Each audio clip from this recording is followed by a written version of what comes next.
네, 지금 여러분께서는 시사터치 2부와 함께하고 계십니다.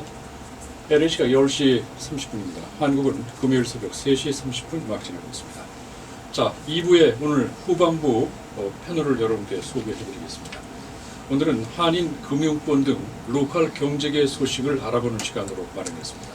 오늘 패널로 오랜 기간 LA 유수한 언론 매체에서 경제부 기자로 활동했던 박상균 기자를 스튜디오에 모셨습니다. 현재 박상균 기자는 현 뉴스타 미디어 그리고 웹 매거진 K-타운 호프의 대표로 근무를 하고 계십니다. 반갑습니다. 어서 오십시오. 네, 반갑습니다. 네, 박상균 기자 대단히 네. 오랜만이네요. 네, 오랜만에 봤습니다. 저분은 개인적으로도 여러 언론에서 쭉 근무를 같이 했었는데 네, 오랜만에 뵈니까 이렇게 더 얼굴도 주부해지고 네, 아주 분위기도 굉장히 좋네요. 네, 저도 너무 만나뵈서 반갑고요. 네, 좋은 자리 네. 봐서 너무 반갑습니다. 네, 앞으로 계속해서 이 경제 관련 여러 가지 그 뒷얘기들 또 얽혀 설킨 얘기들을 자세히 좀 풀어서 저희 애청자 여러분들에게 많이 좀 전해주시기 바랍니다. 네, 자, 오늘 첫 시간의 주제 M&A 합병 문제를 저희들이 정했는데 지난해 연말부터 한인 금융가를 말 그대로 강타했던 그런 소식입니다. 현재까지 아직도 진행형인데 BBC의 윌셔의 합병 얘기, 그 얘기부터 좀 나눌까 합니다. 네, 이미들 경제권에 관심을 가지시는 분들은 잘 아시는 얘기지만 네. 주식 투자를 하시는 분들도 그렇고요. 그 BBCN 은행이라는 그 최대 한인 커뮤니티 은행이 이 윌셔 은행과 전격적으로 합병을 결정했다고 발표를 했죠. 그런데 네. 사실은 이 과정에서 그 한미은행과 윌셔은행이라는 한인은행권의 2위, 3위 은행이 사실은 그 BBCN과 짝짓기를 하기 위해서 일종의 주식시장에선 결혼이라고 하는데요. 네. 그 결혼을 하기 위해서 상당한 구애작전을 서로 펼쳤습니다. 그 키는 사실 BBCN이 쥐고 있었고요. 네. 근데 결론은 사실 BBCN이 이제 윌셔은행을 선택을 하면서 커뮤니티 은행으로 봤을 때는 120억 달러가 넘는 그 아시아권 전체, 그러니까 미국 전체로 따졌을 때 아시아권 3위권에 해당하는 대형 은행이 탄생을 하게 된 거죠. 네.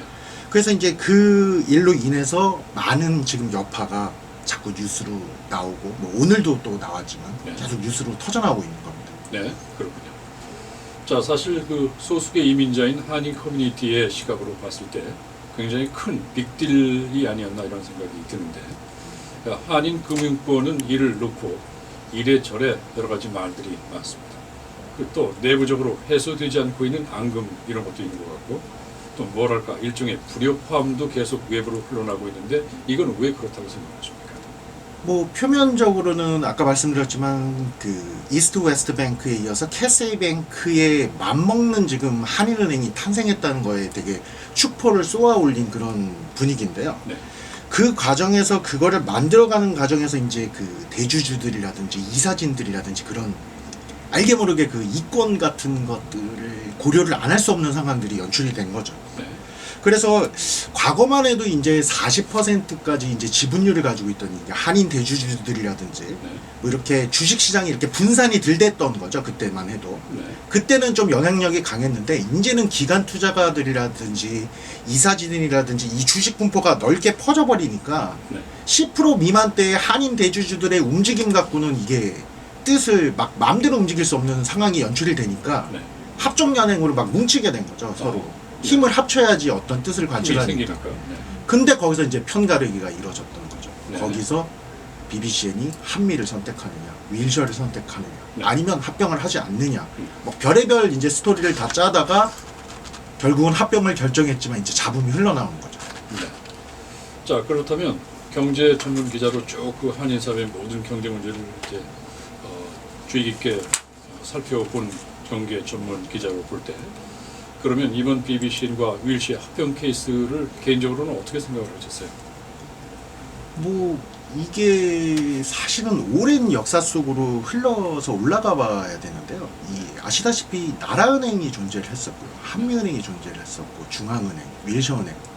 4대 은행이 이제, 4개 은행이 있었는데 이제 2개 은행으로 줄여지는 과정이에요. 근데 이제 핵심적인 건 사실상 그 부인할 수 없는 한 가지 사실은 한미은행이 그 1등 은행을 오랜 기간 지켰었는데, 네. 지금의 형국으로서는 세계 은행이 뭉침으로써 완전히 외톨이 신세가 되는 이제 상황이 역전이 돼버린 거죠. 네. 근데 이제 그 과정에서 한미은행이 숱한 찬스가 사실은 있었어요. 합병을 통해서 먼저 치고 나갈 수 있는 기회들을 잡고 1위 은행으로서의 자존심을 지키다가 2위, 3위 하다가 뭐 현재는 4위라는 표현을 쓸 수는 없지만 1, 2, 3위가 뭉치면서 그냥 4위가 되고 마는 두 번째 은행. 그것도 격차가 마구 벌어져 있는 그런 은행으로 떨어지는 데서 이제 오는 그 상실감을 한미은행이 느끼는 상황이 됐거든요. 네. 그 안에서는 그 사실은 이제는 그 한인은행들이 흔히 말하는 그 한인 사회를 이끌었던 이민자 사회를 이끌었던 재력가들이 이사진을 포진을 하고 있었습니다. 네. 그분들이 뭉쳐서 이제 어떤 한 은행을 만들었기 때문에 더 이상 그분들의 뜻으로 어떤 빅딜을 성사시키는 일은 저는 없을 거라고 봅니다. 왜냐하면 기관 투자가들이나 전문 이사가들이 요번에도 나왔지만 BBCN 은행의 결정적 의사 구조에 그 흔히 말하는 노객들이죠. 네. 노련한 재력가들의 의견이 반영되지를 못했습니다. 네. 결국 세대 교체가 이루어진 거죠. 네. 그래서 한미은행도 제가 보기엔 이제 세대 교체 바람이 강하게 불 거고 네. 그 신호탄으로 어제죠 공지를 했습니다. 네. 한인 2명의 젊은 인재를 영입을 했죠. 새로 영입이 됐다. 오늘 네. 보도가 됐다. 네, 오늘 보도가 됐죠. 부동산 자산 전문가도 영입을 하시고요. 네. 결국은 한미은행도 변화를 선택하고 있는 겁니다. 네. 예. 그러니까 이번에 그 BBCN과 윌시의 합병 케이스는 한인 은행계는 물론 한인 경제 면에서도 여러 가지 큰 변화를 예고하는 그런 폭탄 같은 게 됐고요. 자, 한인 언론들의 보도 또 각 은행들의 이어지는 공시들을 보면 아직도 BBCN의 내홍이라고 할까 그런 것들이 좀 수습되지 않은 게 아니냐 뭐 이런 생각도 좀 보여지는데 이건 어떻습니까?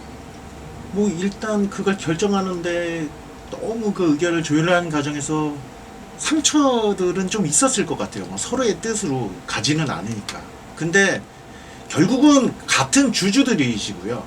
결국은 그 내용은 수습이 될 거라 보지만 그 어떤 자존심을 회복하는 과정이라고 보거든요. 그래서 반대표를 던졌던 분들의 그 분이 한 4분 정도로 알고 있습니다. 그래서 그 중앙은행과 그리고 사실상 나라은행과 중앙은행의 합병을 이끌면서 BBCN의 탄생을 주도했던 분들이 이번에 그 뜻을 관철시키지를 못하셨어요. 네.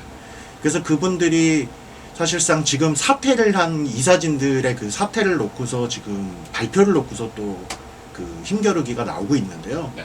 사실상 그 자존심 문제를 건드렸다라는 거죠. 그러니까 뭐 예우일 수도 있고요. 그래서 이제 그걸 대표해서 최기호 씨라든지 척홍 이사의 그 사퇴 문제가 불거져 나오지만 이거는 결국엔 또 수습이 돼갈 과정이라고 보고 있고요. 결국은 그 해소되리라고 저는 보고 있습니다. 네. 해소는 되겠지만 후폭풍이 끝나지 않을 것이다 이런 예견도 있는데 또 뒷내막도 여러 가지 전해지고 있는데 이런 얘기는 어떻게 좀 말씀해 주시겠어요? 결국은 지금 소송 이야기들이 많이 나와요. 뭐 과연 이게 뭐가 이득이었느냐, 이게 이 양대은행의 주주들을 위해서 뭐가 이득이었냐 따지고 들면은 계산이 막 달라지거든요. 근데 사실 아시다시피 이런 합병들이 너무나 많기 때문에 너무나 많은 변호사들이 그런 판례들을 가지고서 이거를 달려듭니다. 네.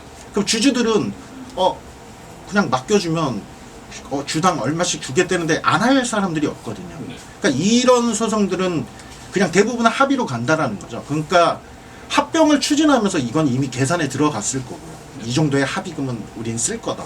뭐 예를 들면 그런 어떤 소송은 이어질 거라고 보고요. 그 다음에 문제는 이제 이사진들과 이런 의사결정 구조에 이제 큰 분들이 이제 싸움을 하게 되면 문제가 되는데 아까도 말씀드렸듯이 싸우게 되면 자신의 주가가 떨어지는 그런 자신이 피해를 보는 입장에서 그런 큰 싸움을 벌이지는 않을 거라고 보고요. 네.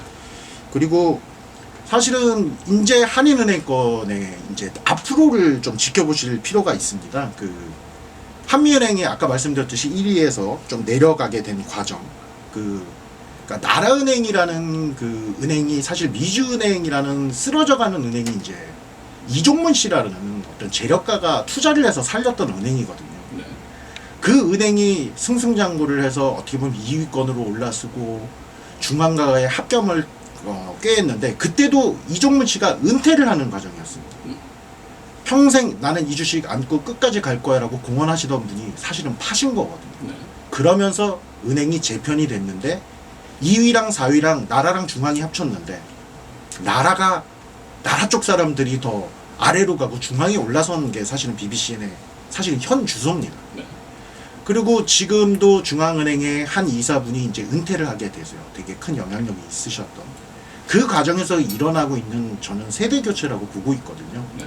그래서 앞으로 뭐 한인은행 거는 이제 순위와 관계없이 어떤 대형은행이 탄생을 했고요. 그 한미은행이 아주 이제는 이 한인은행권 판도에 중요한 키를 쥐게 됐습니다.